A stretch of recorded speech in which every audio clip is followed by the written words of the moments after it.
સાહેબ, તમે ગમે તેટલી કડકાઈ દાખવો, પણ અમદાવાદના દ્રશ્યો સાબિત કરે છે કે વ્યાજખોરોને પોલીસનો કોઈ ડર જ નથી. તમે જુઓ, એક સાથે 5 થી 6 વ્યાજખોરો એક બિલ્ડિંગની લિફ્ટમાં પ્રવેશી રહ્યા છે.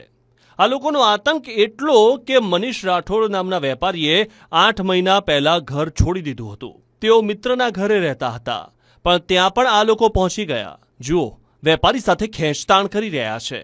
જમીનની દલાલી કરતો મનીષ રાઠોડ નામનો વેપારી મહિને 30% વ્યાજ ચૂકવતો હતો. આમ છતાં ઘર છોડવું પડ્યું. તો પણ મિત્રના ઘરે પણ પહોંચી ગયા આ વ્યાજખોરો. દરવાજો તોડીને ઘરમાં પ્રવેશીને તેઓએ છરો બતાવીને હુમલો કર્યો. આ મામલે પોલીસ ચૂપ રહેશે કે વેપારીને ન્યાય અપાવશે?